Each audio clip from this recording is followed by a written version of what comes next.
뮤직 파워 스테이션 제너레이트 팟캐스트 초대석입니다. 오늘 이 시간에는 2023년 두 번째 정규 앨범 보험을 발표한 음악가 저드님을 모셨습니다. 안녕하세요, 저드님. 팟캐스트 청취자분들께 자기소개 부탁드립니다. 네, 안녕하세요. 저는 이것저것 하고 있는 저드라고 합니다. 반갑습니다. 박수. 네. 박수. 제너레이트 팟캐스트 첫 번째 게스트십니다. 와.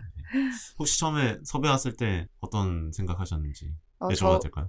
네, 저는 일단은 요새 이제 말을 너무 많이 하고 싶어가지고 너무너무 반가운 그런 섭외였고요. 뭔가 어찌됐건 제가 정규 앨범 내고 나서 사실 인터뷰를 많이 하긴 했지만 조금 더 심도 있는 그런 어떠한 오디오 쇼에 나오고 싶기는 했었거든요. 그래서 너무너무 저한테는 딱 하고 싶었던 그런, 그거였습니다. 네, 좋습니다. 사실 저드님을 처음 이제 팟캐스트에 섭외해야겠다고 생각했던 이유는 이제 지난해 정규 앨범도 내셨지만 사실 인디펜던트로 활동하시잖아요. 저도 완전 인디펜던트거든요. 네네. 지금 약간 스튜디오도 약간 보시면 인디펜던트의 끝판. 네네네. 네. 저희 집보다 장비가 더 많아서 저도 저 조명 갖고 싶어요. 좋습니다. 최근에는 R&B 가수 저드보다는 아무래도 DJ로 활동을 많이 하시더라고요. 네네. DJ로 본격적으로 활동하시게 된 계기가 있으실까요? 계기가 우선 첫 번째로는 일에 너무 매몰돼서 살았기 때문에 이제는 좀 많은 세상을 경험하고 싶다. 그래서 사람들을 어떻게 하면 더 많이 만날 수 있고 어떻게 하면은 뭔가 내가 더 활동적인 사람이 될 수 있을까가 첫 번째 이유였고요. 그리고 두 번째는 사실상 어떠한 음악적인 갈증이죠. 어찌됐건 저는 서정적인 음악이나 뭔가 그런 감성을 다루는 음악을 하고 있지만서도 또 생각보다 센 음악 되게 좋아하거든요. 그래서 이거를 어떻게 하면 더 표현할 수 있을까도 있었고, 제가 춤추는 것도 굉장히 좋아하기 때문에 뭔가 제가 그거에 대해서 주도해보고 싶었어요. DJ가 어쨌든 그런 사람들 춤추게끔 그렇게 더 좋은 음악을 제공하는 그런 역할이다 보니까 그러한 어떠한 음악적인 갈증도 있었죠. 보통 센 음악 좋아하신다고 아까 말씀을 하셨는데 네. 어떤 센 음악 좋아하시고 또 어떤 노래 드시는지 궁금하네요. 재밌는 게 이제 저도 제가 이제 그 많은 장르를 앨범 하나에 섞잖아요. 그렇게 음악을 하고 있는데 DJ도 셋이 장르가 한정돼 있는 게 아니라 뭐 힙합 틀었다가 그 BPM에 맞는 뭐 D&B 틀었다가 뭐 하드 테크노 틀었다가 뭐 정글 틀었다가 되게 다양하게 그것도 결국에는 그냥 얼터너티브하게 DJ를 하고 있어서 사실 어떤 장르를 많이 플레이하는 거는 사실 거의 없는 것 같아요. 얘가 새로운 유기성을 만들어보자. 네. 그렇군요. 혹시 이 방송을 듣고 계신 뭐 클럽 베뉴 이제 대표님들 많은 섭외 부탁드리고 주로 최근에 그럼 플레이하신 베뉴는 또 어디서 하셨나요? 네, 7월부터 DJ를 하기 시작해서 사실 디린이에요. 디린인데 핸즈클럽에서 어쩌다 보니 많이 틀었고요. SCR도 한 2-3번 했고 그리고 이제는 다른 베뉴들도 섭외가 이제 조금씩 와가지고 사실 주로 플레이했던 베뉴는 핸즈클럽이지만 이제 막 점점 넓혀보려고 하고 있어요. 네, 좋습니다. 디린이 이제 저드님과 함께 DJ로서의 커리어도 이제 많이 주목해 주시고요. 하지만 감사합니다. 오늘은 이제 음악 관련해서 이야기를 좀 해보도록 하겠습니다. 제21회 한국 대중음악상 최우수 R&B 부문 노래와 앨범 후보로 선정됐습니다. 축하합니다. 감사합니다. 앨범은 봄, 이제 노래는 영업 안 합니다가 선정이 됐습니다. 확인하셨나요? 자고 일어나서 인스타그램에 태그되어 있는 거 확인했습니다. 요즘에 인스타그램 태그가 무슨 일이 있나? 카톡이 아니죠. 소감은 어떠세요? 일단은 너무 감사하죠. 한 해 수학이잖아요. 그렇죠. 어찌됐건 너무 좋은 음악 앨범들을 많이 내신 아티스트 분들 옆에 이름을 올리는 것만으로도 영광스러울 수가 없고 그리고 또 제가 음악적으로 뭔가 잘 나아가고 있는지에 대한 그 물음표를 어느 정도는 답변을 살짝 들은 것 같아서 기분이 굉장히 좋았습니다. 한국 대중음악상 외에도 사실 이 봄 앨범은 정말 지난해 호평밖에 없었다라고 저는 생각이 들거든요. 어딜 가나 이 앨범 들어봐라. 이 앨범 진짜 짱이다. 감사합니다. 심지어 뭐 제가 오늘 뭐 음원 사이트에 들어갔는데 거기도 2023년 최고의 앨범. 진짜요? 이런 이야기도 있고. 어머. 지난해 정말 이런 칭찬과 호평과 인터뷰가 정말 많았던 걸로 저는 개인적으로 기억을 하고 있거든요. 어떠셨어요? 그런 피드백에 대해서. 우선은 저는 이 앨범을 만들고 이제 발매하기까지 조금 아쉬웠어요. 더 잘할 수 있었을 텐데 약간 뭔가 약간 조금만 더 시간이 있었으면 더 좋았을 텐데 이거는 근데 사실 어떤 뮤지션들 거의 드는 생각이라고도 생각이 드는데요. 다만 뭐 사운드적인 거나 퀄리티 이런 걸 떠나서 제가 봄을 만들 때 그 내면적인 메시지, 음악인으로서 뭔가 사람들한테 내가 음악인으로서 뭘 전달할 수 있을까에 대한 그런 어떠한 포인트가 전달이 어느 정도는 됐지 않나. 확실히 많은 분들한테 전달이 네. 된 것 같습니다. 네. 그래서 너무 감사합니다. 나중에 이야기하겠지만 공연도 제가 단독 공연을 다녀왔는데 그때도 반응이 나중에 또 자세히 이야기해보죠. 네, 이런 칭찬과 더불어서 사실 2023년이 저드님한테는 굉장히 뜻깊은 해였다고 생각을 합니다. 너무너무요. 일단 앨범부터 얘기하자면 일단 첫 번째로 하이라이트 이후에 인디펜던트로 처음으로 발표한 이 정규 앨범이란 말이죠. 많은 분들이 이제 그때 당시 하이라이트가 이제 각자의 길을 가기로 하면서 이제 굉장히 아쉬움을 토로하는 분들이 많으셨는데 아티스트 분들만큼 또 아쉬운 마음이 컸던 분들은 없었을 거예요. 그 이후에 어떤 경력을 만들어 오셨는지 궁금하네요. 하이라이트가 저한테 되게 뜻깊었던 게 저 스스로 이제 이쪽 씬에 처음 들어왔을 때 물론 그전에도 제가 음악을 하고 있었지만 제 음악을 보여주려고 이쪽 씬에 들어왔을 때 정말 아는 사람이 한 명도 없었어요. 왜냐면 다들 입시 준비하기 바빴고 해서 혼자 이제 사운드 클라우드 올리면서 뭐 이렇게 하다가 리포스트 타고 하다가 아는 사람 이렇게 생기고 이러면서 제가 음악을 시작했는데 어찌됐건 집단이라는 것에 소속이 되었던 적은 없었단 말이에요. 그래서 제 첫 사실 크루인 거죠. 네. 그렇죠. 그래서 그런 의미로 이렇게 이런 음악을 하고 음악적인 거 교류 되게 많이 하고 작업실에 가 있으면은 누군가가 있고 이게 되게 재밌다. 약간 학교 같은 그런 저는 학교 이제 공부하는 것도 있지만 친구들 사귀는 재미도 있잖아요. 그렇죠. 그런 저한테는 되게 중요한 어떠한 그런 단체였는데 이제 어찌됐건 해체가 됐죠. 해체가 됐는데 해체됐을 때 저는 되게 근데 엄청 무덤덤했어요.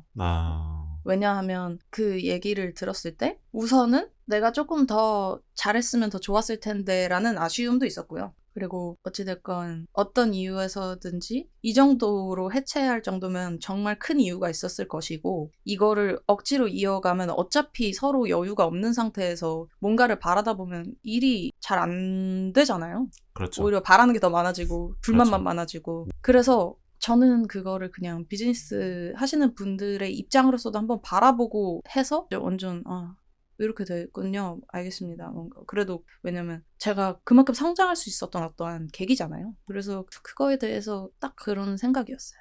그렇게 인디펜던트한 이제 작품인 봄이 나왔습니다. 작사, 작곡, 프로듀싱 이제 모두 저드님이 담당을 하셨고요.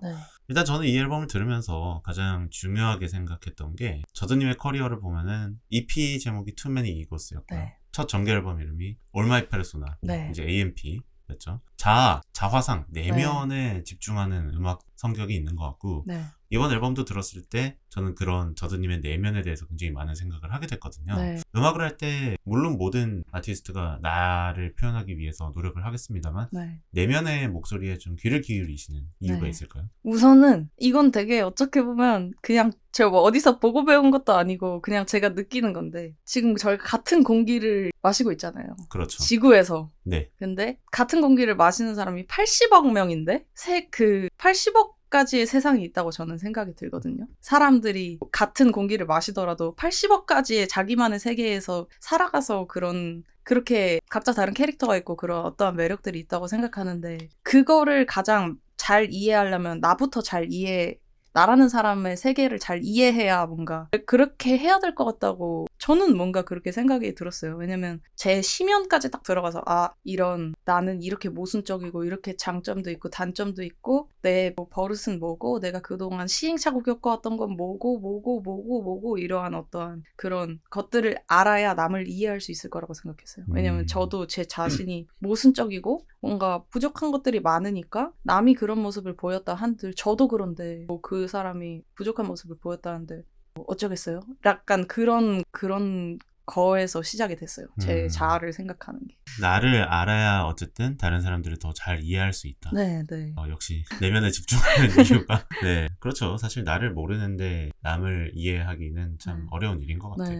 그래서 나를 표현하는 방식이 여러 가지가 있잖아요. 이제 태도도 있을 수도 있고요. 그리고 음악을 하시니까 음악적인 스타일이나 음악의 내용도 있을 수 있고 어떤 점으로 저드님의 내면을 좀 탐구해 나가시는지 궁금합니다. 긍정적인 사람이 저는 긍정적인 마음을 갖고 있는 사람이 정말 끝도 없이 부정적이어서 긍정적인 마음을 갖고 있다고 생각하거든요.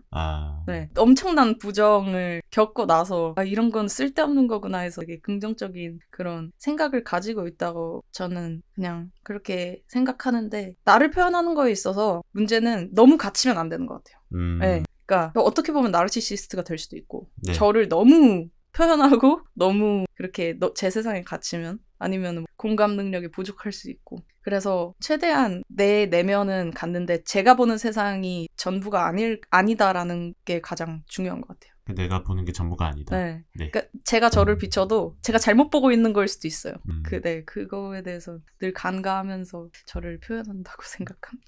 네. 뭐 주관적인 것과 동시에 이제 객관적으로 좀 바라보려고 하시는 거군요. 그래서 그런지 이제 EP와 정규 앨범, 첫 번째 정규 앨범은 이제 이고스 페르소나였는데, 이번 앨범은 봄이란 말이죠. 그러니까 어떻게 보면 이게 두 가지 의미가 있는 거잖아요. 계절 이제 스프링이 있는 거고, 아니면 시선에 봄이 있는 건데, 어쨌든 이제 이고와 페르소나를 떠나서 다른 단어가 등장을 했으니까 앨범 제목을 왜 봄으로 지으셨나요? 재밌는 건 그 봄 비오면이 빼꼼한 마인드라고. 또 이제 제 마음의 이면입니다.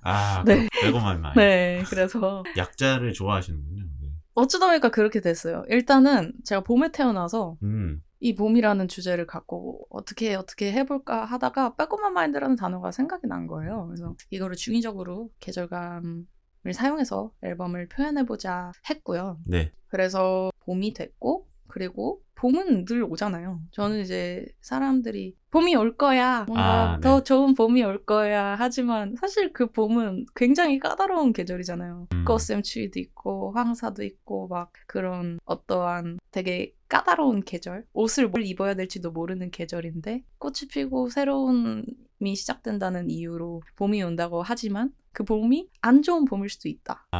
라고도 생각이 들었어서 그런 관점을 좀 바꿔보려고 했었어요. 관용적으로 우리가 봄날이 올 것이다 이런 것처럼요. 이제 봄 앨범, 사실 봄이라고 하면은 우리가 생각하기에는 화사한 어떤 바탕을 생각을 하게 되죠. 하지만 이 앨범 지금 저희가 커버 보고 있는데 굉장히 좀 이제 뭐라고 해야 되죠? 이 색깔을 이제 네온 색깔이라 굉장히 그린, 초록빛 톤의 약간 음울한 톤이란 말이죠. 그래서 앨범 내용도 이제 어쨌든 우울을, 어쨌든 제가 앨범 소개글을 보면서 우울을 봄처럼 갑자기 왔다가 나도 모르게 가버리는 거라고 표현을 하셨듯이, 이 앨범은 굉장히 좀 어떻게 보면 전체적인 무드는 이제 봄이 올 것이다라고 하지만 전체적인 메시지는 좀 톤 다운되어 있다라고 저는 느꼈거든요. 앨범을 만들게 된 계기와 이제 작업기에 대해서 이야기해 주시면 좋을 것 같습니다. 우선은 이 우울이라는 건 제가 언젠가는 다뤄야 되는 메시지라고 생각은 하고 있었긴 했거든요. 왜냐면 사람 늘 우울할 때가 있잖아요. 마냥 좋을 수가 없잖아요. 그 어떠한 그냥 행복을 느끼는 것도 안 좋았던 게 있었기 때문에 행복을 느낀다고 생각해서 우울이라는 주제는 꼭 다뤄야겠다라고 생각이 들었는데, 어떻게 보면 제 자아를 탐구하는 거에 끝나는 마지막 영역이 우울이라고 생각했어요. 뭔가 그렇게 가장 어두운 얘기를 꺼냄으로써 밝아질 수 있다고 느껴서 그렇게 우울이라는 주제를 선정하게 됐고요. 사실 이 앨범을 작업하는 데는 한 6개월 정도 걸린 것 같아요. 생각보다 얼마 안 걸렸어요. 그렇네요. 그냥 가장 내면적인 이야기를 다루다 보니까 조금 더 본능적으로 최대한 하려고 노력을 많이 했어서 생각보다 작업 기간은 그렇게 안 걸렸던 것 같고요. 가사가 바로바로 나오더라고요. 근데 저는 이 좀 궁금했습니다. 작사, 작곡, 프로듀싱 모두 진행을 혼자 하셨잖아요. 네네. 사실 그런데 6개월이면 저는 굉장히 빨리 작업했다고 생각이 드는데, 그쵸. 모든 일을 이렇게 혼자 진행하시는 것이 이제 어떻게 보면 혼자 다시 만들어 나가는 과정이신 건데, 힘드시거나 어려우신 점은 없으셨나요? 사실 늘 힘들죠. 일단 뭔가 친구들의 피드백은 있지만 어찌됐건 모든 판단은 제가 해야 되잖아요. 그렇죠. 저는 그게 늘 사실 힘들고요. 어떤 곡이 가장 좋을까 막 이런 거 정하는 것도 힘들고, 제가 혼자 스스로 다 만드니까 뭐가 좋은지 뭐가 나쁜지도 모르지만 그래서 뭔가 더 많은 장르를 섞을 수 있었던 것 같기도 하고요. 그래서 이제 믹싱과 마스터링은 이제 또 제이플로우 씨가 힘드시스 테라피에 담당을 해주셨는데, 믹싱 마스터링 과정에서는 어떤 피드백을 받으셨나요? 근데 거의 다 제가 원하는 의도로 맞춰주셔서 사실 그렇게 큰 그거는 없었어요. 뭐 의견 교류라거나 뭐 그런 것들은 따로 없었나요? 마지막 믹스 그 전에 계속 녹음을 새로 해가지고 아마 고생 많으셨어요. 그런 거밖에 없는 것 같습니다. 네, 6개월 만에 정말 모든 작업을 다 완료하신 저든님 대단합니다.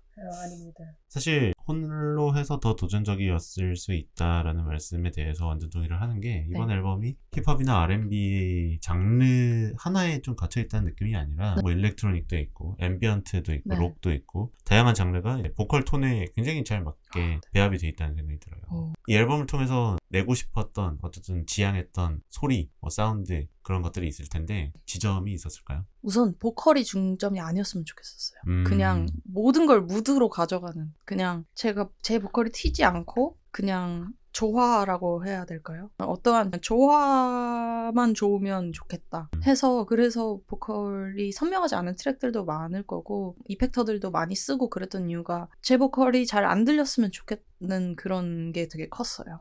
네. 그렇군요. 그래서 이제 제가 들었을 때 이펙터가 좀 인상적이었다. 이렇게 또 말씀을 드리기도 했었는데 그런 고민을 하셨군요. 어쨌든 이 앨범 자체 무드로 승부하는 앨범이다 보니까 노래도 사실 이게 개별 곡으로 들었을 때보다는 앨범 단위 전체 감상을 해야 아무래도 좀 더 저는 크게 오는 느낌이었거든요. 맞아요. 제 장점이자 단점인 것 같아요. 근데 그게 그러니까 제 싱글을 못 내겠거든요. 싱글을? 네. 싱글을, 곡을 또 골라야 되잖아요. 근데 제가 생각하는 제 단점이라고 보는 게 딱 그렇게 완전히 캐치한 멜로디를 쓰는 사람은 아니라고 저는 제 스스로 조금 느껴서, 그래서 오히려 앨범을 내고 어떠한 이야기를 만들어 갔을 때 제 장점이 가장 극대화되는 것 같아서, 그래서 제가 내는 앨범이 사실 이번에도 타이틀곡을 억지로라도 정했지만 사실 타이틀곡이 없었으면 좋겠거든요. 앨범을 그냥 다 들어주셨으면 좋겠어서 그래서 제 1집에는 AMP 올 타이틀이었고 2집도 올 타이틀을 하려다가 이건 너무 양심이 없는 것 같다 해가지고 선공개곡 제외하고 3번, 5번, 7번, 9번으로 제비 뽑기 했거든요. 네, 그래서 더 그런 것 같아요. 더 앨범으로 들어야 뭔가 좀 메시지가 있는 사람이다라고 스스로 생각이 들더라고요. 사실 요즘 풀랭스로 앨범을 듣는 게 정말 쉬운 일이 아닌데 이제 풀랭스로 앨범을 계속 내시고, 근데 싱글 내신 것도 좀 좋았는데. 근데 싱글이 전 앨범보다 싱글이 고민이신 저드님. 이것도 굉장히 좀 신기한 포인트. 보통은 싱글을 많이 내고 이제 정규 앨범이 나오는 경우가 많은데 미니 앨범도 힘드세요? 미니 앨범은 괜찮을 것 같아요. 그러니까 오히려 싱글을 내더라도 싱글이 미니 앨범스러울 것 같다라는 생각이 들어요. 이제 제가 앞으로 뭔가 미니 앨범을 낸다 하더라도. 네. A 사이드, B 사이드 뭐 이런. 그렇습니다. 그래서 앨범을 이제 처음부터 좀 천천히 좀 노래에 대해서 한번 이야기를 해보려고 합니다. 그러면 이제 봄에 이런 사운드를 만드는 데 있어서 좀 참조하거나 영향을 많이 받은 아티스트 그리고 음악이 있을까요? 되게 가사적으로도 그렇고 사운드적으로도 그렇고 저는 제임스 블레이크랑 프랭크 오션은 진짜 자기 가치관이나 어떤 내면을 그렇게 드러내는데 엄청나게 도가 트신 분들이라고 저는 엄청나게 생각이 들더라고요. 제가 심지어 새해 첫 곡을 프랭크 오션님 미발표곡 믹스테이프 있잖아요.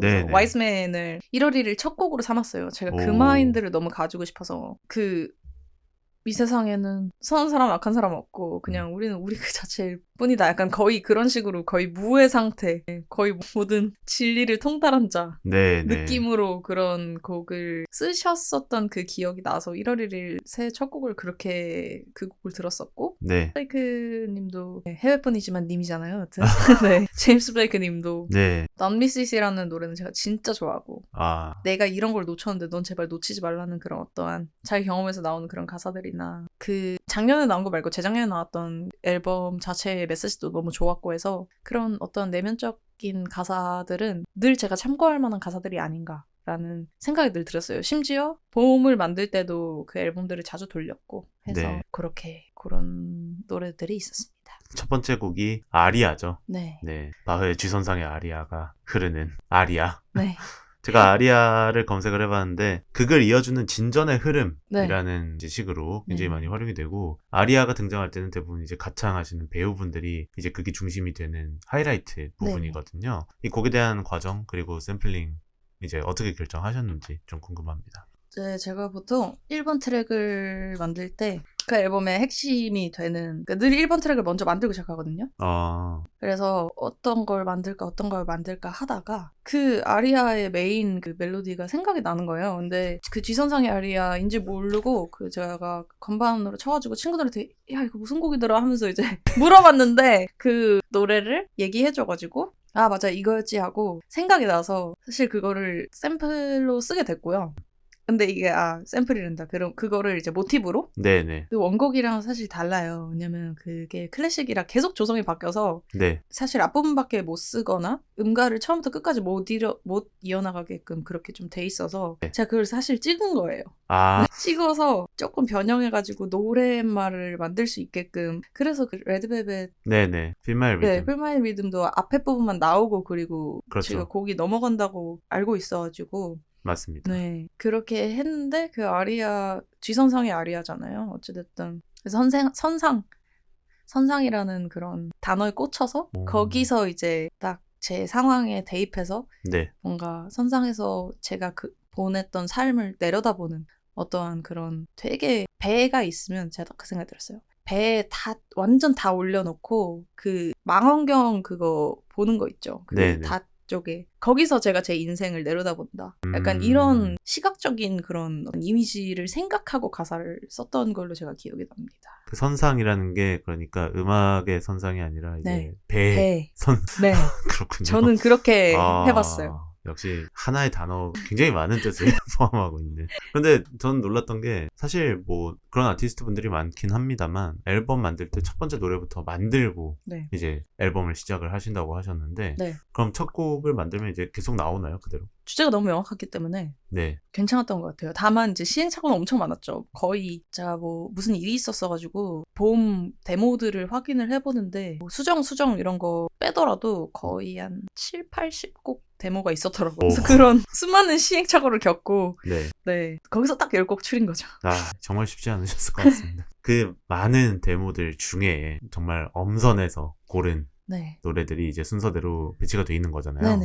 일단 제가 처음에 이제 가장 눈이 갔던 곡은 이제 비처럼 음악처럼 아무래도 그랬는데 이 노래 사실 곡은 정말 너무나도 유명한 곡이니까 곡에 대한 설명을 할 필요 없고 이 곡을 왜 선택해서 이 앨범에 실었는지가 사실 좀 굉장히 궁금했거든요. 사실 이 곡은 앨범에 수록될 곡은 아니고 한참 전에 만들어 놓은 곡이긴 해요. 하이라이트 있었을 때 컨텐츠를 어떠한 거를 이렇게 해보면 좋을까 하다가 이제 뭔가 유명한 옛날 곡이나 어떤 팝을 제 스타일로 다시 해석해서 뭔가 만들어보는 그런 컨텐츠를 원래 하이라이트에 있었을 때 신년 계획으로 썼던 건데 그 중에 데모가 그게 있어서 근데 그거를 이제 제가 좀 추리면서 이렇게 듣다 보니까 이거를 스킷으로 써도 될 것 같다라는 생각이 들더라고요. 쉬어가는 구간에서. 이 노래가 약간 스킷의 개념이 있는 건가요? 네, 맞아요. 그냥 조금 생각의 환기? 왜냐면 가사말이 제 얘기가 아니잖아요. 그렇기 때문에 좀 쉬어갈 수 있고 그리고 어떻게 보면은 이거는 약간 비즈니스적인 거였는데 어찌됐건 이 사람들이 저를 모르더라도 아는 곡이 있으면 한 번이라도 클릭할 수 있지 않을까 하는 어떠한 좀 프로모션의 개념도 있었기는 하죠. 다만 이제 그거를 완전 발라드가 아니라 제 스타일로 이렇게 만든 그런 어떤 장치 중에 하나였어요. 다만 그게 이제 딱 스킷 그 비처럼 음악처럼을 기점으로 이제 장르가 넘어가게 되잖아요. 그래서 그걸 이렇게 써도 재밌겠다라는 생각도 들었고 그리고 블론드도 그렇고 블론드도 Close to You 있잖아요. 그리고 그렇게 뭔가 유명 곡을 다시 부르거나 아니면 재해석해서 만들거나 하는 그런 해외 앨범들이 많았기 때문에 저도 뭐 한국에서 이렇게 하면은 재밌겠다라는 생각도 들었습니다. 그 제가 굉장히 재밌다고 생각하는 건 어쨌든 리메이크 곡은 저드님이 말씀하신 것처럼 이목이 쏠리잖아요. 딱 이 앨범 봤을 때 이 노래가 있네? 라고 생각해서 클릭을 하는데 그 앨범 전체적으로 봤을 때는 이 노래가 스킷의 역할을 하는 거잖아요. 그러면서 장르가 이제 완전히 좀 바뀌는 듯한 이런 아이디어가 저는 굉장히 앨범 내에서 재밌었던 것 같아요. 보통 이제 리메이크 곡 하면은 그 리메이크 곡한테 자리를 다 내주는 그런 좀 안 좋은 경우들도 몇 번 있으니까. 그래서 제가 그 스킷이라고 붙여야 되나 말아야 되나를 정말 30번 정도 고민했어요. 발매 전까지도 고민했어요. 뭐 굳이 그렇게 하실 필요는 없고 스킷 치고 이거 리메이크이기 때문에 원작자 분한테 가가지고 또 허락도 받아야 되고 해야 되니까. 그쵸. 라이브로 뭐 전 들었습니다만 나중에 라이브 클립이나 이런 거에 나와도 재밌겠다라는 생각은 해봅니다. 공연장 라이브 영상 찍었거든요. 아, 네. 근데 이제 편집을 제가 다 해야 하고 제가 생각보다 하는 일이 은근 많아요. 인디펜던트니까. 그런 제가 그래서 저 AMP 뮤비 만들어준 감독 오빠랑 저랑 그냥 인간적으로 알거든요. 그래서 저 편집해야 된다고 하니까 제가 원래는 그 편집해야 되는 맥북을 렌트를 하려고 했어요. 제 사양이 영상은 음악 작업보다 훨씬 더 많이 필요하더라고요. 네. 근데 흔쾌히 렌트를 해줬는데 제가 지금 이런 모종의 이유들로 아직 라이브 클립이 나오지 않았다는 거. 네, 하지만 나올 거라는 거. 그럼 이제 앨범을 좀 이제 비처럼 음악처럼이 분기점이 되는 앨범에 대해서 좀 노래를 여러 가지 좀 알아보려고 하는데 일단은 이제 아리아 다음에 있는 곡이 브라이덜 샤워죠.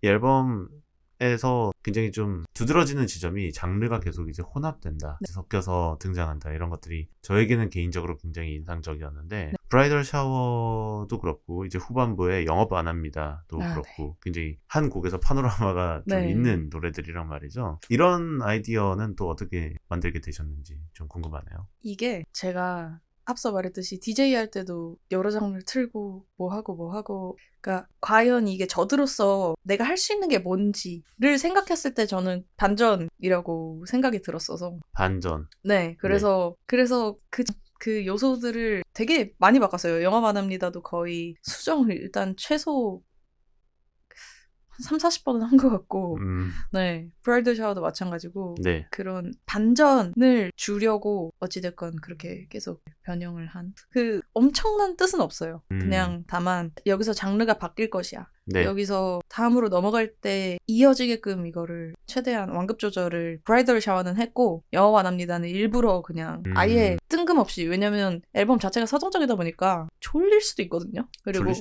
유기성을 챙겨가려면 진짜 훨씬 더 챙길 수 있었을 만한 어떠한 그런 서사였는데 오히려 여기서 한번 뒤틀어주면 뻔하지 않겠다 해가지고 영업 안 합니다도 그렇게 된 거고 봄이라는 트랙도 그래서 거기에서 트랩 음악이 들어간 거였거든요. 그래서 잠을 깨시오. 그런 느낌이었습니다. 계속 이렇게 이어지지 않습니다. 라면서 이제 반전 포인트를 만드신 거네요. 두 곡 중에 어떤 곡이 더 어려우셨어요? 영어 안 합니다가 진짜 어려웠어요. 그거는 진짜 너무너무 어려웠고 그리고 저는 분명히 이거 발매되면은 갑자기 이렇게 된다고 하면서 어색할 사람들이 있을 거라는 걸 알면서도 그렇게 했어요. 의도적으로 약간 너 이거 몰랐지? 어색하든 말든 오케이, 나는 뭔가 이런 거에서 가장 극적으로 표현하고 마지막에 완급 조절 다 하고 싶었어. 그런 그거였어서 그 의도였습니다. 브라이덜 샤워와 사실 영업 안 합니다는 좀 큰 차이가 있는 게 브라이덜 샤워는 처음이 굉장히 차분하게 가다가 후반부가 약간 하우스 트랙으로 이어지잖아요. 마치 뭐 샘파나 프레드 어게인 음악을 듣는 듯한 그런 인상적인 대조가 있고 영업 안 합니다는 사실 짱이 씨가 피처링 한다고 했을 때 어떤 식으로 들어갈지 이 앨범에 굉장히 궁금했었는데 말씀하신 것처럼 이제 반전의 포인트로 삼으신 것 같았어요. 그리고 영업 안 합니다가 인트로밖에 없었을 때 애초에 이 영업 안 합니다는 짱윤님께 부탁을 너무 드리고 싶었어요. 그래서 진짜 완전 극초안만 제가 들려드리고 혹시 이거 피처링 해주실 수 있으실까요? 이렇게 하면서 아예 몰랐거든요. 근데 짱윤님을 제 앨범에 꼭 부탁드리고 싶었어가지고 그렇게 해서 짱윤님이 사실 들어오신 힌노시스 테라피가 나오기 전이었어요. 아마. 그렇죠. 그때가 제가 그거를 작업하고 있을 때가. 근데 힌노시스 테라피에서 이렇게 하셨구나 해가지고 더 감동이었습니다. 헨즈에서 그때 갔었거든요. 오프닝 파티 하셨을 때. 그때 정말 그 힌노시스 테라피가 게스트로 나왔는데 저드님과 함께 광란의 밤을 만들었던 기억이 나네요. 제가 그때 단상위에 올라가서 아주 난리를 쳤었던 기억이. 봄 앨범이 뭐 듣는 이에 따라서 졸릴 수 있겠습니다. 원래 센 음악 좋아하시고 재밌는 분이십니다. 그리고 심지어 그 파티 날 제가 4시에 DJ여서 술을 한 잔도 안 마신 상태로 공연을 했어요. 진짜 짱이다. 엄청 드신 줄 알았어요. 다들 와 진짜 술 많이 드셨구나 생각을 하고 있었는데 전혀 그렇지 않군요.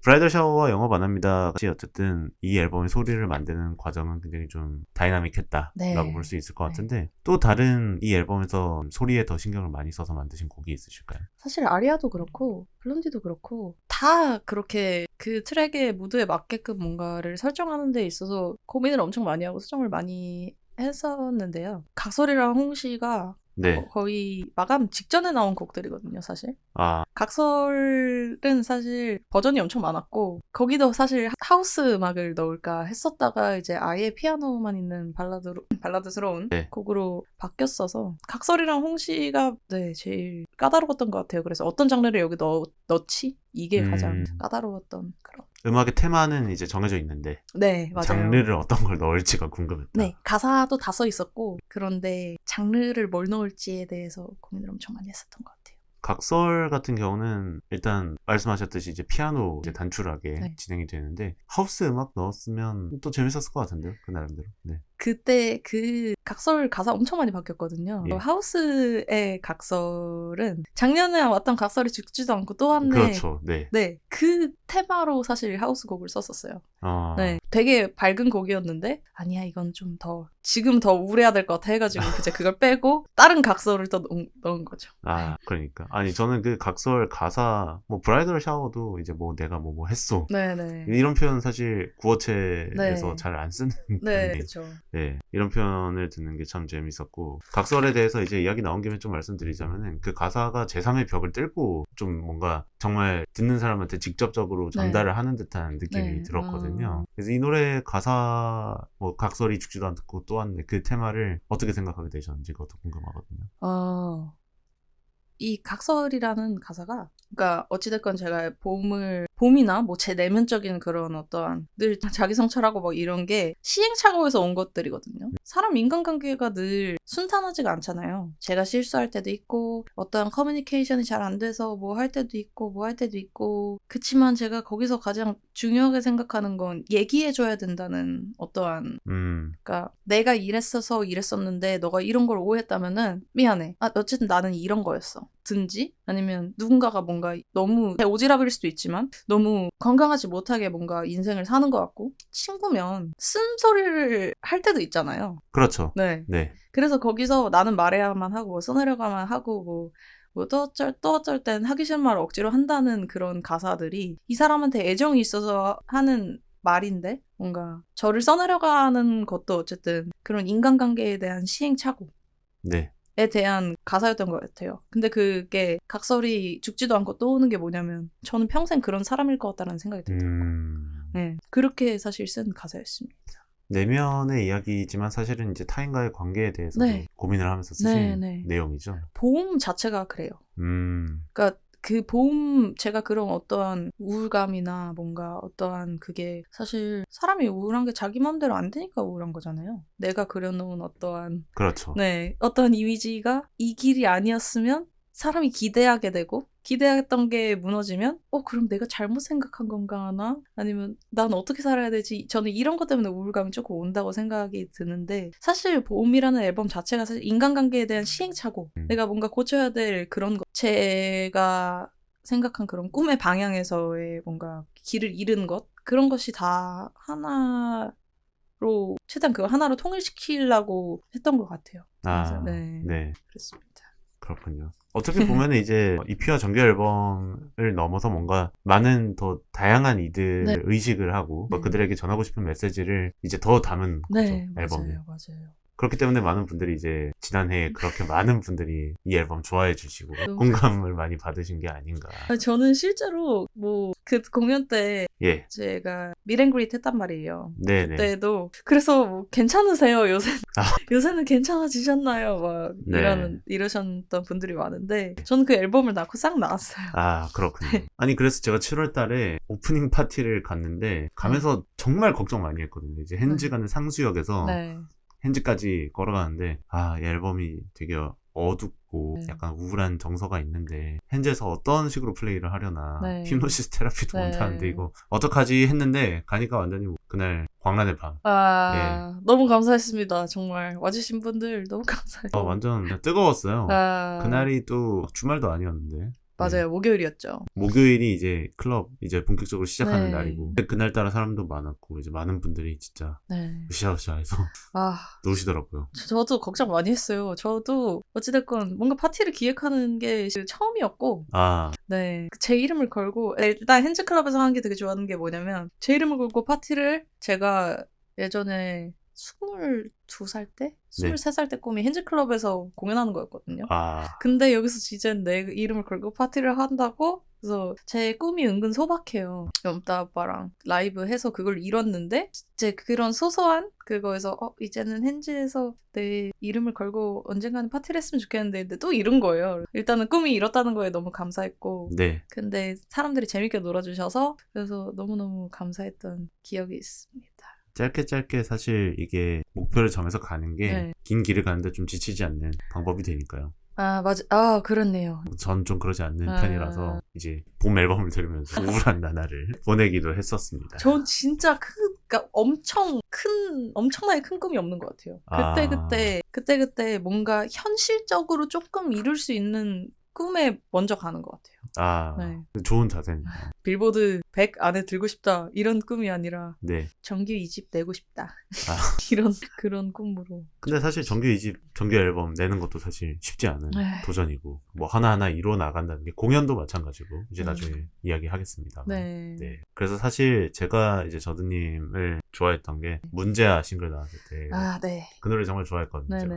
그래서 그때 빌보드 코리아가 근데 그때 대담해서 제가 막 진짜요?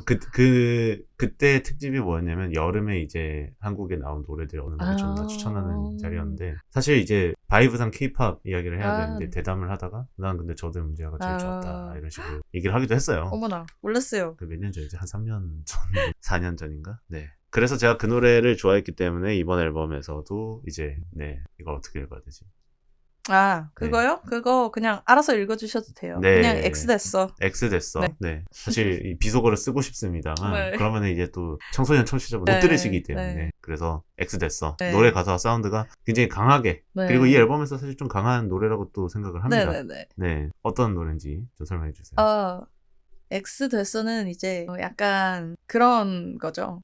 제가 사실 앞에 얘기를 못했던 건데 어찌됐건 일에만 매몰돼서 살았다는 말은 했지만 너무 제 내면에 갇히다 보니까 뭔가를 잃어버린 것 같고 제 자신이 왜냐면 제가 약간 스펀지 같은 사람이라고 저는 개인적으로 생각하거든요. 주변 영향을 엄청 많이 받아요. 네. 받아들이는 것도 많아가지고 그러니까 성격이 자주자주 변해요. 그래서 누군가와 함께 그러니까 어떤 사람들이랑 함께 있느냐에 따라서 제 성향도 많이 바뀌고 그래가지고 어찌됐건 그런 시행착오들을 겪고 성격이 많이 바뀌다 보니까 내가 어떤 사람인지도 모르겠고 그래서 막 전애인들에게 뭐 연기였지 어쩜 그건 내가 아니었겠지 막 이런 것도 난 왜 이리 가면 속에 사는지 막 이런 가사들이 있는 그걸 어떻게 유쾌하게 풀 수 있을까. 그리고 이 노래는 사실 공연 때 하면 재밌을 것 같아서 그런 훅도 짠 거기도 하고요. 네. 그게 가장 컸고요. 어찌됐건 내용적으로는 내가 왜 이렇게 살았을까? 나 잘못 살은 것 같아. 해서 이제 X 됐어. 네. 약간 그런 느낌입니다. 네. 평소에 가사처럼 정말 욕을 많이 하십니까? 요새 좀 줄였어요. 이게 정말 화날 때는 정말 화날 때? 정말 좀 유쾌하게 쓰는 것 같아요, 저는 욕을. 그러니까 정말 화날 때는 욕을 거의 안 하고 생각해보면은. 그리고 그러니까 욕을 하더라도 저 혼잣말을 하지 남한테 욕을 하진 않거든요. 네, 그러니까 어떻게 보면 욕이 이제 감탄사 같은 느낌인 거죠. 그렇죠. 그냥 해외에서 쓰는 딱 그거예요. 네. 궁금한 게 이제 제가 이 질문을 왜 했냐면 이제 저든님이 가사를 쓸 때 나는 이랬고 내가 이렇게 생각을 하고 나는 이런 마음과 경험을 했다 이렇게 가지고 가사를 쓰시는데 그게 궁금했어요. 가사에서 드러난 저든님의 캐릭터와 실제 저든님의 삶이 어느 정도까지 일치를 하는지 정말 있는 그대로의 감정인 건지 아니면 앨범이라는 장치에서 만들어진 어떤 감정일 수도 있는 거잖아요. 근데 저랑 이렇게 얘기를 하시다 보면 제가 그렇게 진지한 사람이 아니잖아요. 약간 제가 이제 허당이고 칠칠 맞고 이러거든요. 근데 그건 제 내면의 100%가 맞아요. 네. 그러니까 제 심연인 거예요. 음악이. 네. 그러니까 사실 어떻게 사람이 모든 심연을 다 보이고 살아요. 그렇죠. 그러면 너무 히스테릭하고 너무 이런 어찌됐건 민폐잖아요. 뭔가 나 너무 진지해. 나 지금 기분 안 좋아. 뭔가 우울해. 이거를 다 드러내고 이런 게 아니라 저는 그런 시간을 가져요. 제 스스로랑 친해지는 시간. 거기에 심연에서 저는 그렇게 음악하는 저드인 거고 사실은 생각보다 그렇게 그런 사람이 아니거든요. 근데 사석에서 뭐 다른 아티스트 분들 막 이렇게 만나서 인사 나누고 막 이러다 보면은 저드님 그런 사람인지 몰랐어요. 라는 말을 굉장히 많이 듣습니다. But 저는 그래도 그게 저라는 점이 그렇습니다. 그런 점이 혹시 약간 어렵거나 네. 뭔가 힘들다고 느끼신 적은 없으신가요? 왜냐하면 내면을 어쨌든 심연을 내보인다는 것 자체가 네. 저는 뭐 글을 쓰고 뭐 말을 하고 이런 사람이지만 음악으로도 표현을 할 때도 사실 내면 심연까지 끌어서 이제 나의 그런 어두운 면을 보여준다는 것이 부담이 될 수도 있잖아요. 그 부담이요. 그걸 제 심연을 꺼내면서 해소가 돼요. 그러니까 이게 약간 그런 거죠. 제 상태를 잘 알고 그거를 글로 쓰면서 내가 어디서부터 잘못됐고 어떻게 해야 되고 뭘 해야 하는지를 글로 쓰다 보면 결국엔 제 생각 정리가 다 되는 거라서, 그래서 제가 뭐 어떠한 인터뷰를 갈 때나 뭐 할 때나 일종의 제가 앨범이 테라피라고 하는 게, 저는 제가 내는 앨범에 제 단점을 걸어놓고 그걸 깨부수려고 그 앨범을 내는 거거든요.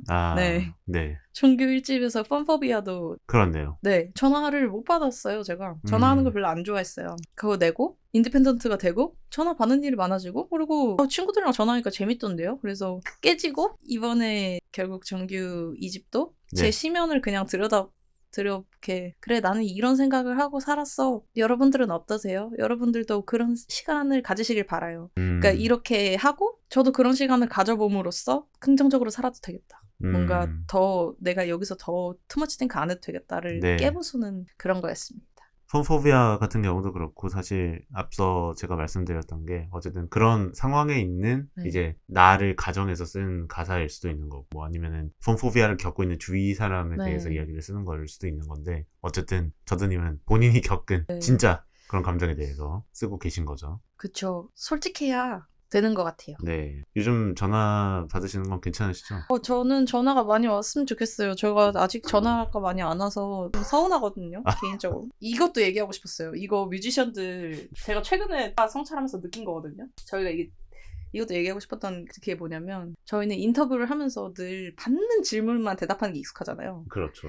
근데 제가 그렇게 안 친한 사람들이랑 대화할 때 저도 몰랐었는데 이거에 너무 익숙해져 있다 보니까 다른 사람이랑 대화할 때도 결국엔 받는 질문만 얘기하고 그게 뭐가 잘못된지 몰랐던 거예요. 근데 나중에 돌이키고 봐서 이 사람이 나랑 대화를 시도했을 때 이 사람 엄청나게 노력했던 거구나를 네, 그 시행착오를 엄청 최근에 깨달았어요. 전화 받는 게 일이니까 전화 받고 막 글 쓰고 이러다 보니까 모범 답안에 가깝게 계속해서 대답을 하는 경향이 있죠. 아무래도. 그러다 보니까 뭔가 솔직하지 못한 그런 느낌도 있고. 그리고 이게 뮤지션이라는 직업 자체가 정말 무서운 게 자의식 과잉이 되게 너무 딱 좋으니까. 이런 인터뷰 해서 어떠셨어요를 늘 듣고 저희는 그거를 이렇게 대답하고 뭔가 하는 직업이다 보니까 이게 뭐가 잘못된지 몰랐던 거죠.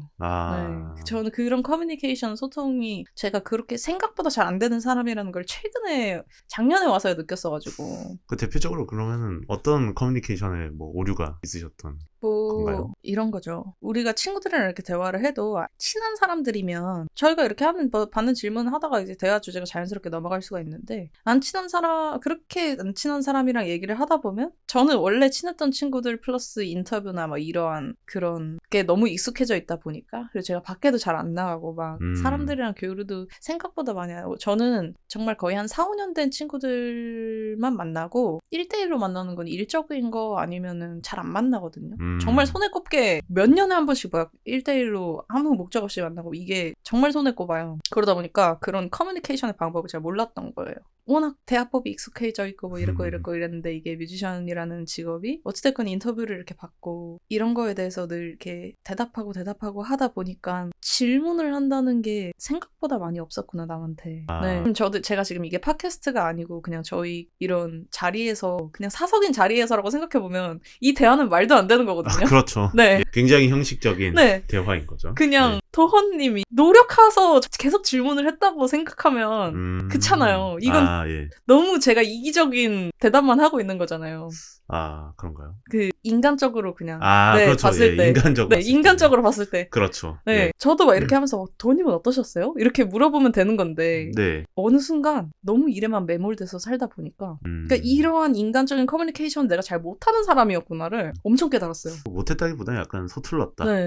그런 자아 성찰이 이제 되고 나서 저 이제 밥 뭐 먹었어? 이런 거 물어보고 친구들한테. 평소에 그러면 안 물어보셨어요? 아니 그냥 이거 먹는 중 이러면 다들 서로 먹는 중이랄까 이제 다들 친한 친구들이랑만 대화하니까 뭐 안 친하면 이렇게 얘기하다가 그래서 밥 드셨나 뭐 이런 거 뭐 얘기하고 뭐 하고 그런 게 잘 안 됐던 것 같아요. 한 한 2년 전에 1년이 아니라 2년 전에 그걸 깨달았다. 그렇군요. 네. 그럼 그런 테마로 봄에 들어간 노래도 있나요? 그게 이제 홍시 같은 거예요. 한입 배우면 나는 떨지. 그거에 대한 반성의 가사였습니다. 반성의 가사를 담은 홍시역. 근데 그런 거 플러스 제가 정말 그럴 수도 있지라는 그 레인지가 되게 크거든요. 네. 사람 자체를 이해하고 싶어서. 뭔가 뭘 하겠다 하면은 그래 그럴 수도 있지가 너무 커서 근데 그게 그럴 수도 있지가 너무 크면 사람이 무심해 보이더라고요.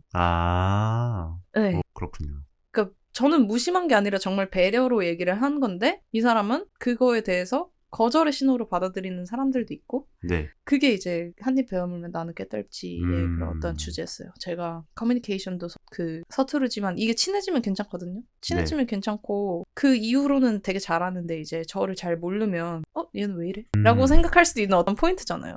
그럴 수도 있지도 그 레인지가 커가지고 뭐 하면은 그럴 수도 있지 이렇게 되니까 얘는 나한테 관심이 없나? 전 늘 그렇게 사실 전 그 최상의 배려였거든요. 네네. 저한테는 그런 어떠한 제 고찰 어쨌든 알겠습니다. 물음표 살인마도 못 되고 그런 그렇군요. 네 그런 거였습니다. 그럴 수도 있지는 사실 저도 굉장히 많이 쓰는 표현이에요. 저도 이제 타인한테 그런 관대함이 엄청나게 넓어서 타인이 뭐 이렇게 한다고 해도 그럴 수도 있다고 항상 생각을 하는데 이제 돌아보면 또 무심함으로 비칠 수가 있기 때문에 조심해야겠군요. 그러니까 저도 몰랐어요. 그냥 어법이 다른 거죠. 약간 인간관계로 따졌을 때 저희가 화투를 가지고 있어요. 네. 화투를 가지고 있는데 누군가는 고스톱을 원하는데 섣달을 원하는 사람도 있을 거 아니에요. 그렇죠. 예. 그래서 그냥 그런 소통 방식의 차이라고도 또 생각. 고스톱 비유는 또 굉장히 신선한데. 제가 어제 이거 질문지 받으면서 생각한 게 인간관계 어쨌든 뭐 그 봄 자체도 인간관계에서 오는 그런 어떠한 시행착오였는데 이런 거죠. 섰다는 패를 안 보여주고 콜 다이 해서 마지막에 자기 패 보여주고 깔끔하게 넌 이거야? 넌 38갈땡이야? 그래 나 2땡이야 하고 깔끔하게 싹 그 승부수를 짓잖아요. 그렇죠. 포커죠. 그러니까. 네. 근데 고스톱 같은 경우에는 패 하나씩 보여주면서 점수 이렇게 계산하면서 자기 패 이렇게 다 보여주고 자기가 좀 더 유리하면 이걸 이렇게 갖고 오고 그러니까 이게 그냥 인간관계 방식이라고도 갑자기 어느 순간 생각이 들더라고요. 인간관계의 방식. 뭔가 자기 패 그냥 깔끔하게 그냥 솔직하게 팍 보여주는 사람이 있고 아니면 조심조심 이렇게 보여주는 사람이 있는 그런 어떠한 그게 있지 않을까라고 어제 질문지를 보면서 망상을 했습니다. 봄에 있는 노랫말 중에 이런 경험이나 이런 것들을 바탕으로 써진 가사가 있을까요? 거의 다 근데 제 경험을 남이 이해할 수 있게끔 녹여냈죠. 거의 다 제 경험이에요. 뭐 재밌는 에피소드나 뭐 예를 들면 그것도 있어요. 블론디 같은 경우도 후반에 뭐 사람보다 사랑을 받지 뭐 둘 다 불완전하니까 뭐 이런 것들이 있는데 그러니까 그게 제가 생각하는 그 사랑에 대한 어떠한 개념이었거든요. 그거를 한번 풀어봤으면 좋겠다 해서 한 건데 이 사람이 뭐 어떠한 단점을 갖고 있든 그러니까 제가 좀 너무 진지한 것 같긴 해요. 그냥 그 누군가를 만나는 거에 있어서. 그래서 이 사람이 뭐 어떠한 단점을 갖고 있든 그냥 그 사람 자체로 이해해줄 수 있는 게 저는 가장 베스트라고 생각하거든요. 왜냐면 나도 단점 있고 다 단점 있는데 그거 단점을 계속 가리려고 가면 쓰기에 급급해서 계속 가면을 이렇게 막 쓰다 보면은 가면이 벗겨지는 순간 오히려 실망해서 그냥 빠이 하잖아요. 그렇죠. 근데 오히려 그냥 가면을 안 쓰고 애초에 나를 그냥 그렇게 사람 대 사람으로 봐주는 게 가장 건강한 관계가 아닐까라는 어떠한 그런 생각에 블론디 2절 가사를 그렇게 썼거든요. 그러니까 단점이 있으면 약간 이런 거예요. 누군가를 만나는 거에 있어서 내가 내가 부족한 부분을 이 사람이 채워줘서 만나는 그런 게 있잖아요. 근데 저는 그거를 넘어서 보완을 해야 되는, 그러니까 내 충족감이 아니라 서로 배워가야 되는 그런 누군가를 만나는 게 저는 그게 더 좋은 길이라고 막 생각하고 그래서 내면에 집중하는 이유도 다들 그러잖아요. 좋은 사람 만나고 싶어. 좋고 멋진 사람 만나고 싶어. 뭐 하고 싶어. 그럼 제가 그렇게 돼야 되는 거 아닌지. 네. 나부터 좀 네. 돌아보자. 네. 왜냐면 좋은 사람이 나를 좋아하려면 제가 좋은 사람이 돼야 되잖아요. 그건 너무 이상이잖아요. 그렇죠. 그래서 저를 돌아보는 것도 그게 또 있어요. 네. 그러니까 결론은 어떠한 인간관계든 그게 사랑이든 우정이든 뭐든 좋은 친구를 만나고 좋은 그런 게 되려면 우선 나부터 돌아보고 내 단점 근데 그렇게 아무리 돌아봤자 단점은 못 고치지만 어찌됐든 나를 잘 알아야 네. 그게 제 늘 철학이어서 그래서 블론디의 그 가사가 사람보단 사랑을 받고 둘 다 불완전하니까 네. 그런 얘기였습니다. 뭐 이런 얘기가 더 재밌습니다. 근데 궁금한 건 네. 이런 건 있습니다. 이제 앞서 앨범 설명을 저희가 할 때 앨범 관련해서 보컬의 이펙터도 많이 쓰고 이 보컬처럼 들리지 않았으면 좋겠다라고 말씀을 하셨잖아요. 그런데 사실 이 앨범의 가사들은 제가 봤을 때는 정말 하나하나 잘 곱씹어 보면은 정말 내면에서 공감되는 내용도 너무나도 많고 이제 저드님이 표현하시고 싶은 어떤 경험이나 실제 감정들도 잘 담겨 있단 말이에요. 그런데 보컬이 이제 이야기를 전달하는 주체라기보다 어떤 악기처럼 사용이 되면 메시지를 전달하는 데 있어서 약간의 좀 어려움이 있지 않을까? 저는 물론 이 앨범을 들으면서 이게 그 사운드가 보컬과 장르와 맞춰서 여러 가지로 잘 맞아 떨어졌다고 생각을 합니다만 그런 점에 있어서 약간 좀 고민도 있으셨을 것 같아요.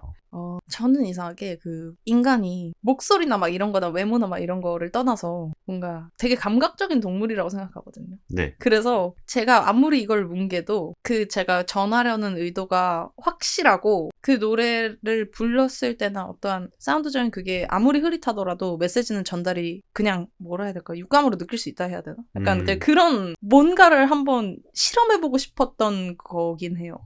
네. 그냥 제 어떠한 근거 없는 이상 한번 실험해봤습니다. 그런데 그게 또 한편으로는 저는 이런 생각을 했단 말이죠. 처음에는 이제 그게 되게 모호하게 다가왔다가 어쨌든 이 메시지가 이제 내면의 심연의 특히 심연의 목소리고 어쨌든 이제 타인에게 직접적으로 자주 할 수 있는 말들은 아니다 보니까 앨범이 그래서 저는 보컬을 사용할 때 굉장히 그걸 좀 의도적으로 감춰놓는다. 근데 그게 오히려 또 묘한 감상을 불러일으키는 거죠. 진짜 이 꽁꽁 숨겨져 있는 어떤 마음의 형태구나. 그래서 약간 제3자가 말을 하는 듯한 그런 느낌도 들고. 그런 관점이었구나. 그러니까 그게 굉장히 신기했던 것 같아요. 그리고 보컬을 처음에 사용하시는 것에 있어서 굉장히 선명하지 않다고 저는 처음에 생각을 했는데 그 선명하지 않음도 어떻게 보면 앨범 주제와 맞춰서 들어갔을 때 그런데 이런 앨범의 보컬이 또 선명하면 또 이상하겠다. 그러면 진짜 살짝 몰입감을 해칠 수 있다고는 저는 생각이 들었었어요. 그러게요. 그냥 마음으로 느끼는 게 가장 맞다고 또 생각이 들었었거든요. 네, 그렇습니다. 그래서 많은 분들이 이제 이 앨범, 봄 앨범에 대해서 호평하는 공감을 많이 받고 그런 배경이 되지 않았을까 이제 생각을 해봅니다. 그래서 사실 그 기세를 이어서 이제 11월 12일에 콘서트를 진행을 하셨는데 이 콘서트 저 그날 콘서트 갔을 때 가장 놀랐던 건 한국 여성 R&B 가수 공연장에 남성 팬분들이 그렇게 많은 거 처음 봤습니다. 저도 처음 봤어요. 정말 많은 분들이 와주셨는데 군대인 줄 알았어요. 근데 살짝 예상은 했어요. 왜냐면 제가 뭐 맞는 그런 어떠한 보는 그런 인스타그램 DM이나 보면 그러니까 누나 아니면 님이에요. 씨. 오히려 누나는 많이 없어요. 보통 이제 저드님. 여기서부터 이제 살짝 느낌이 오거든요. 남성분이시구나 하는데 이제 공연장 갔는데 남성분이 너무 많으셔서 저는 되게 감사하죠. 근데 이게 어찌됐건 사실 음악적인 지향점이 내면에 집중하고 뭐 하고 어찌됐건 제가 뭐 사실 아티스트로서 외적으로 그렇게 막 많은 걸 보여주는 사람은 아니잖아요. 그 커버에도 제가 안 나오고 보면 제 앨범 커버에 제 얼굴이 적나라하게 드러난 커버는 없거든요. 그렇죠. 그리고 저드라는 이름도 여자인지 남자인지 모르게끔 그냥 성별을 감췄고 뮤비 같은 경우도 All My Persona는 얼굴이 나왔지만 어찌됐건 되게 멋있고 저를 더 예쁘게 드러내고 이러한 어떠한 지점은 없었어서 그래서 사실 정말 메시지적으로 승부했다고 저는 생각이 들어서. 근데 그런 음악을 좋아하시는 분들은 한 7, 80%는 남성분들이라고 저는 생각이 들더라고요. 어찌됐건 저도 올드스쿨 힙합을 좋아했고 네. 그 에세이처럼 그렇게 음악을 들었던 그런 하나의 힙합 키즈로서 네. 그게 되게 그래서 남성 팬분들이 많았지 않나. 네, 약간 이런 생각이 들었어요. 아무래도 이제 풀랭스로 이제 음반 메시지, 사실 이거는 성별의 차이는 없다고 하지만 뭐 굉장히 근데 좀 어쨌든 굉장히 신기한 경험이었습니다. 근데 제가 삶을 근데 원래 그렇게 살았어요. 아. 진짜 여자인 친구들도 많거든요. 근데 성향상 뭐 한 4, 5살 때 미미인형 말고 이제 칼 네, 그렇게 들고 막 메이플 딱지 모으러 다니고 디지몬 카드 이렇게 모아가지고 제가 먼저 하고 탑블레이드 팽이 돌리고 너무 추억인데? 네. 건주 온라인 아세요? 알죠. 건주하고 저 건주 던파하고 초등학교 때. 네. 그러니까 되게 어쨌든 사실 저는 톰보이란 그런 스타일이란 말이에요. 그래서 더 그랬던 것도 있는 것 같아요. 그냥 진짜 이거는 영적으로. 네. 그런 영적인 기운이 어쨌든 느껴지니까 사실 그런 결과가 나왔을 거라고 생각을 합니다. 어쨌든 저도 거기에 이제 남성 비율을 높이는 데 일조한 한 사람으로서 그 현장에. 아무튼 그 공연에 대해서 좀 이야기를 해보자면 첫 번째 단독 콘서트였잖아요. 정말 준비하시는 것도 힘드셨을 것이고 뭐 하시는 것도 운영도 인디펜던트로 하시고 정말 쉽지 않으셨을 것 같은데 준비 과정과 빌드 스토리 좀 풀어주시죠. 우선은 날짜를 굉장히 급하게 잡았고요. 이거를 준비하는 데 있어서 포스터도 그렇고 뭐도 그렇고 굉장히 너무 많은 보고서 써야 되고 계획서 보고서란다. 네, 계획서 써야 되고 엑셀 뭐 써야 되고 인력 모아야 하고 많은 도움을 받았지만 그러한 과정이 쉽지가 않기 때문에 날짜를 굉장히 급하게 잡았어요. 왜냐면 그게 마무리돼야 올해 안에는 공연을 할 수 있으니까 PPT도 엄청 많이 만들고 막 그래가지고 그렇게 어찌저찌 공연 예매가 열리고 그 공연 당일날 이제 제가 샵 시간을 착각을 해가지고 1시간을 늦어버린 거예요. 현장에? 샵에 가는데? 근데 그래도 30분 여유를 잡아서 30분 정도 늦는 거였는데 제가 택시를 탔는데 동호대교 앞에서 제 앞에서 사고가 난 거예요.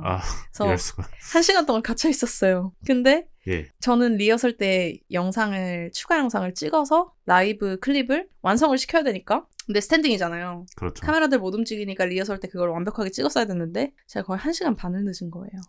그래서 이 동호대교 사고는 그분이 잘못했는데 그래가지고 어떡하지 하다가 어찌저찌 해서 갔는데 리허설이라도 해야지 하고 조금이라도 좀 찍어놔야겠다 했는데 제 장비가 뻥 나가지고 그래서 노래를 제대로 못 불렀어요.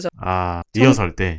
정신이 아예 나갔겠죠. 그렇죠. 당일날에. 정신이 아예 나간 상태에서 리허설을 했는데 리허설을 사실상 제대로 못하고 영상도 제대로 못 찍고 막 이러다가 이제 밥을 먹어야 되는 시간에 공연 진행해주시는 요원분들이 와서 설명을 이제 다 하려고 이제 가서 설명이 끝나니까 공연이 20분 남았대요. 그래서 어떻게 보면 다행이죠. 어떻게 보면 다행인 게 긴장할 겨를이 없었다는 거거든요. 그렇죠. 그대로 그냥 투입되셨네요. 그래서 정말 근데 어떻게 보면 되게 좋았기도 해요. 밥만 못 먹어서 좀 아쉬운 거지. 힘이 없었어서 살짝 아쉬운 거지. 어찌됐건 긴장할 겨를은 없었는데 그렇게 해서 진행된 게 사실 단독 공연이었어요. 이 공복에 사고까지 겪고 리허설도 제대로 못하고 완전 그런 비하인드가 있었군요. 그래서 변수를 겪어나서 들은 생각이 그럼 나 이제 어떠한 공연도 진짜 할 수 있겠다. 지금 단독 공연이 변수가 4번이나 일어났는데 이걸 겪은 건 어쩌면 천운일 수도 있겠다 라는 생각이 들었어요. 그렇죠. 이제 액땜이라고 하죠. 이제 새해 시작하면 또 안 좋은 일들이 일어나고 저는 그냥 아무것도 모르고 그냥 속 편하게 공연장 가서 편하게 봐야지 했는데 그런 비하인드가 또 있었군요. 근데 그래서 제 주변 친구들이 사실 걱정했대요. 멘탈이 너무 안 좋으면 어떡하지? 정신 나갈 것 같은데요. 이런 생각했다고 했는데 생각보다 저 심지어 재밌어가지고 1시간 반짜리 공연 2시간 했거든요. 그러니까요. 아니 저도 그날 너무 재밌었어요. 진짜 단독 공연 그렇게 재밌는지 몰랐어요. 또 하고 싶지만 언젠가는. 단독 공연 단독 공연이니까 꿈꾸는 것도 많았을 거고 이렇게 해보고 싶다 저렇게 해보고 싶다도 많으셨을 것 같은데 어떤 점들을 좀 해보고 싶으셨고 공연에서 구현이 어떻게 되셨는지 그런 것도 궁금한. 공연에서 일단 밴드셋으로 공연을 하고 싶었고 네. 그것 때문에 제가 이제 아지트를 잡은 것도 있고 소극장 스타일이잖아요. 되게 네. 숨소리까지 물먹은 소리까지 다 들릴 정도의 그런 작은 공연장이었어서 많이 못 움직인 건 살짝 아쉬워요. 동선을 좀 크게 가져가고 싶으셨군요. 네. 분위기만 좋으면 모시핏 가는 아. 정도의 그런 뛰어넘는 그런 것도 되게 저 핸즈클럽 공연 와보셔서 아시나요? 저 생각보다 그렇죠. 잘 노는데 동선이 한정이 많이 돼 있어서 좀 살짝 아쉬웠는데 어찌됐건 편곡적으로나 공연 밴드 친구들이 너무 편곡 열심히 해주고 다 그래가지고 편곡적으로는 완전 만족이었는데 그런 동선이 살짝 아쉬웠지만 그리고 제가 이벤트도 안 하고 그냥 사실상 멘트도 생각보다 못했잖아요. 그렇죠. 네. 하지만 2시간을 넘었다. 저는 제 단독 공연이 언제 또 할지 모르기 때문에 이거는 지금 멘트의 문제가 아니고 이벤트의 문제가 아니고 노래를 많이 들려드리는 게 목표다 해가지고 그게 그래서 아쉬웠어요. 퍼포먼스를 더하면 더했고 뭔가 재밌는 이벤트나 멘트를 더했으면 더했을 수 있는데 정신 차리고 보니 공연하고 있고 노래만 다 부르니 2시간이 지나 있어서 그게 살짝 아쉬운. 뭔가 좀 더 많이 하고 싶으셨군요. 그러니까. 네. 그리고 나서 제가 Nothing But Thieves 내한 공연에 갔었어요. 네, 그날 아니 뵀는데 맞는지 몰라가지고 긴가민가 해서. 그쵸. 락밴드 공연을 그렇게 화려하게 전 제 스스로도 좀 그런데 펄을 범벅으로 하고 제가 락밴드 공연을 갔거든요. 맞아요. 네, 맞습니다. 그래서 혹시 맞나 싶어가지고 아닌 것 같기도 하고 맞는 것 같기도 하고 막 근데 공연 입장은 얼마 안 남았고 그래서 인사를 못 드렸던 기억이 있네요. 근데 이제 그때 그 큰 공연장에서 하는 걸 보고 정말 큰 공연장은 분위기로 되게 승부하는 그런 공연장이구나. 그래서 소극장에서 공연해본 게 정말 최고의 적나라함의 끝에 그런 경험일 수도 있었겠다 해서 되게 제 단독 공연에 대해서 되게 다시 생각해봤어요. 어찌됐건 공연장이 넓으면 넓을수록 울리는 것도 많고 그렇죠. 그리고 쓸 수 있는 조명도 엄청 많아서 그 분위기 자체로 되게 압도하는 그런 것들이 있는데 소극장은 정말 저라는 사람 이렇게 딱 있고 사실상 엄청 화려하게 할 수 없는 구조가 어찌됐건 내가 지금 첫 단독 공연 하는 거에 있어서 너무 좋은 딱 그런 시작점이었던 것 같다라는 생각이 엄청 많이 들더라고요. 하우스밴드 어쨌든 밴드셋으로 이제 진행을 하신 것은 저는 굉장히 좋은 준비였다고 생각을 하고요. 밴드셋으로 근데 하시는데 좀 어려움은 없으셨어요? 제가 밴드셋을 늘 했어가지고 네. 근데 사실 어려움은 있었어요. 왜냐면 제가 거의 3, 4년 동안 했던 멤버들을 바꾸고 막 이랬어가지고 그래서 마음적인 어려움이 엄청 컸죠. 그게 저는 가장 힘들었고 나머지의 진행 상황에 대해서는 사실 힘든 점은 없었는데 어찌됐건 그 멤버가 교체가 돼가지고 마음이 너무 안 좋았습니다. 그렇군요.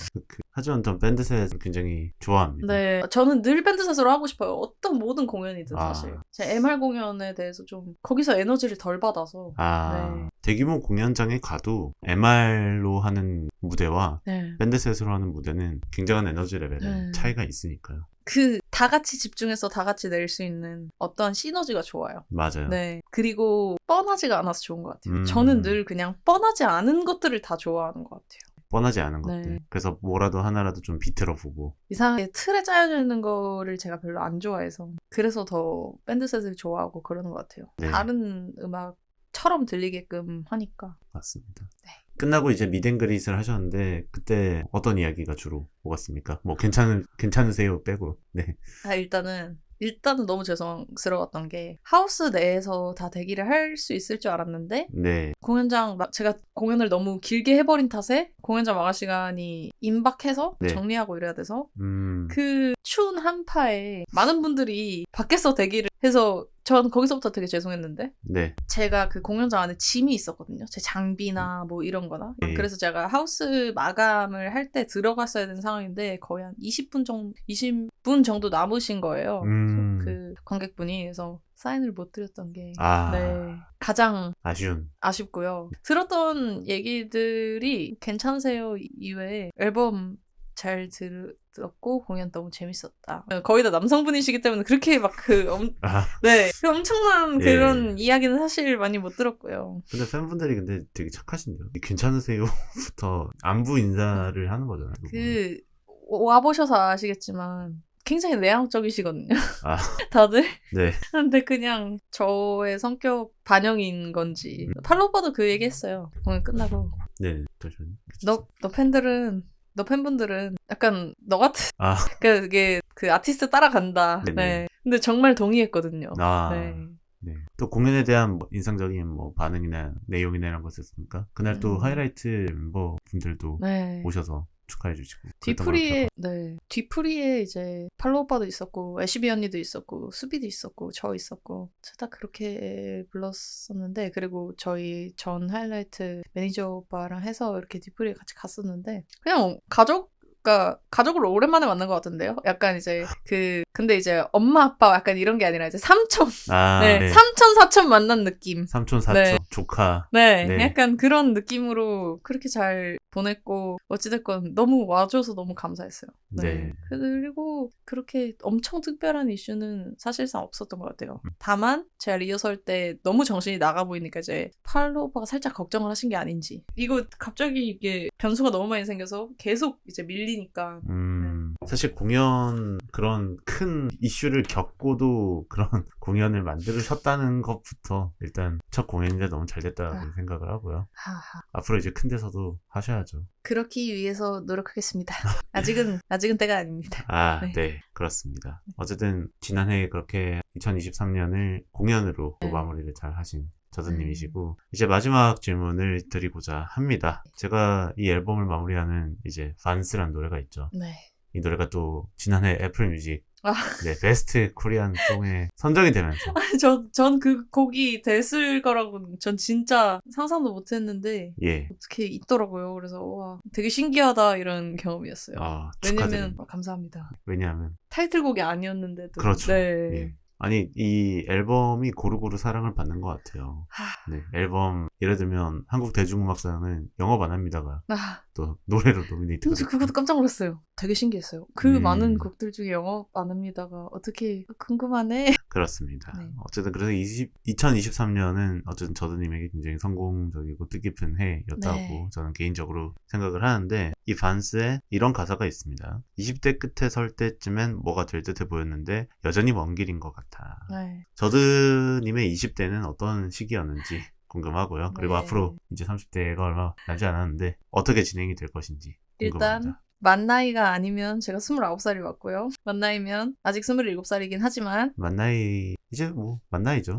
근데 사실 제가 연애를 거의 7년 정도 안 했어요. 거의 수녀의 애들이 마법사라고 하는데 그러니까 저를 아까 앞전에 말씀드렸다시피 제가 좋은 사람 만나려면 제가 좋은 사람이 돼야 되고, 그리고 지금 당장의 순간에 어떠한 그런 젊음이라고 내일을 낭비하지 말자가 저는 첫 번째였거든요. 그러니까 젊음을 즐기는 건 좋은데 저는 그게 안 되는 것 같아요. 일과 뭔가 노는 거를 동시에 하는 게 되게 힘들어서.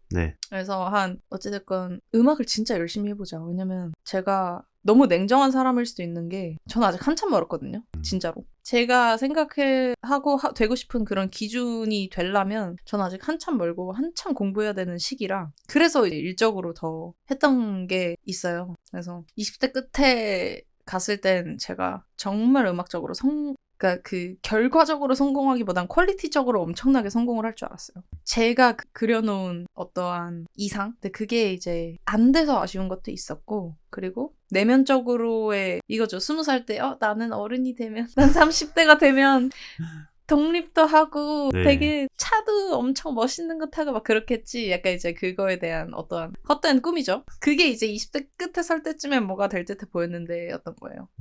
19살 땐 그러잖아요. 내가 30살 되면은. 그렇죠. 네. 그쵸. 뭔가 이렇게 돼 있겠지. 뭐가 돼 있겠지. 근데 전혀 현실은 그런 게 아니고. 전 아직 애인걸요. 아직 클라면 한참 남은 사람이기 때문에 그런 어찌됐건 일적으로 매몰됐어도 제 스스로에 대해서 생각보다 성장한 게 많이 없고, 이룬다면 이룬 거였지만 생각보다 이룬 게 없다. 그러니까 그 20대 끝에 설 때쯤엔 뭐가 될 듯해 보였는데였어요. 결국엔 그 봄도 거기에 되게 달콤한 사랑 노래가 있나요? 달콤한 어떠한 꿈을 이뤘다는 어떠한 그런 그게 있나요? 하나도 달콤하지가 않거든요. 그렇죠. 그거를 나타내는 어떠한 그런 거였고, 결국엔 자기 성장의 과정이었고, 그게 제 20대인 것 같아요. 다만 그거에 대해서 후회하지 않는 게 저는 어찌됐건 즐기는 것보다 더 값진 삶을 살았다고는 생각해요. 결과적으로 안 좋았지 그냥 어떠한 내면적인 그런 루트는 제가 잡아둔 것 같거든요. 5번 무너져서 4번 일어날 거 전 10번 무너져서 9번 일어났다고 생각했어요. 네. 그냥 일적으로 나 뭐나 늘 저랑 싸웠으니까. 그래서 그런 것도 있고 이건 좀 논외인데 이 앨범을 듣고 제가 외로움에 대해서 노래한다는 느끼시는 분들이 되게 많았어요. 이거는 봄이 우울이자 외로움일 수도 있겠다. 근데 제가 지금 이 얘기를 하는 게 20대 끝에 설 때쯤에 외로움이라는 감정을 잘 모르겠더라고요. 그러니까 우리는 어차피 누군가의 손에 길러져서 사는 거잖아요. 부모님이 있든 없든 혹여나 진짜 부모님이 있든 없든 누군가의 손에서 길러져서 사는 사람인데 늘 외로움은 당연한 거고 그거를 그러니까 누군가한테서 계속 충족시키려면은 늘 시행착오를 겪잖아요.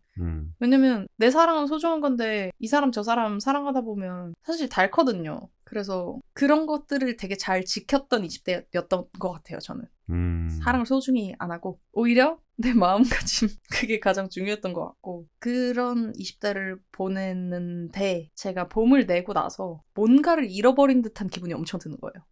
그런가요? 왜냐면 내면적인 얘기를 많이 하고 내면적으로 뭔가 이런 것들을 해소하고 되게 그래도 지금 이제는 우울하지 않아. 근데 뭔가를 잃어버린 기분이 엄청 드는 거예요. 그게 이제 앞으로의 30대가 어떻게 진행될 것인지에 대한 물음인 것 같아요. 제가 잃어버린 걸 찾아야 될 것 같아요. 네. 앨범을 내고 좀 상실감을 많이 느끼셨나요? 상실감이라기보단 전 해방감이고 너무 행복했거든요. 근데 이게 지속될수록 뭔가를 잃어버린 것 같은 그런 느낌. 내가 너무 내 내면에 갇혀 살았나? 이거를 이제는 뭔가 사람들한테 되게 더 나눠줬고 더 긍정적인 그게 돼야 될 것 같은데 해서 차기작에는 더 이상 페르소나나 뭐 이런 어떠한 것들이 아닌 긍정적인 얘기를 담아서 내가 잃어버린 걸 찾아야 될 것 같다. 라는 그런 느낌이 들었습니다. 네. 저드님께서 뭐 이룬 게 없다고 하셨습니다만 멋진 정규 앨범과 멋진 음악을 또 내주셨고 또 사실 저는 그런 감정이 이해가 되는 게 오래 품고 있던 생각이나 감정을 이제 다 표현을 하고 내보였을 때 사실 겪는 어떤 뭔가 마음 한구석에 뭔가가 없어진 듯한 빈칸이 생긴 듯한 그런 느낌은 누구나 가지고 있을 거라고 맞아요. 생각을 합니다. 이제 다 만 나이니까 20대라고 생각을 하고요. 다가오는 이제 새로운 시대에도 이제 저드님이 새로운 음악을 펼치면서 이제 더 많은 분들과 소통할 수 있는 시간이 됐으면 좋겠습니다. 네, 오늘 팟캐스트 여기서 마무리하려고 하는데 오늘 어떠셨나요? 1시간 47분 동안 편집본이 어떻게 나갈지 모르겠지만 정말 시간이 너무 빠르게 왔어요. 긴 이야기 했는데 그쵸? 그리고 이 팟캐스트가 너무 좋았던 건 내면을 다룰 수 있어서 되게 좋았던 왜냐면 어찌됐건 인터뷰를 하면은 되게 앞으로의 방향성이나 보통 인간 정소연이라기보다는 어떠한 아티스트 저들 그런 것들에 대해서 초점을 맞췄었다면 이거는 되게 어찌됐든 아티스트 저드 플러스 인간 정소연의 내면은 무엇인지 약간 이런 걸 탐구해볼 수 있는 시간이어서 되게 뜻깊었습니다. 탐구의 시간으로서 저도 사실 뭐 내면과 이런 인디펜던트로 활동하시는 점과 이런 것들을 통해서 저드님과 만나면 좀 음악에 대해서 긴 시간 이야기를 나눠보고 싶다는 생각이 있었는데 이렇게 팟캐스트로 뵙게 돼서 제게도 너무나도 재밌고 뜻깊고 정말 좋은 시간이었고 너무너무 재밌었습니다. 네, 그렇습니다. 네, 제너레이트 팟캐스트 오늘 첫 번째 초대석 저드님과의 시간은 여기서 마무리하도록 하겠습니다. 제너레이트 팟캐스트는 스포티파이, 애플, 팟빵에서 들으실 수 있고 유튜브로도 업로드가 됩니다. 네, 매주 업로드되는 제너레이트 팟캐스트에 많은 관심 가져주시고 저드님의 음악에 대해서도 많은 관심 부탁드립니다. 저드님 오늘 감사했습니다. 감사합니다.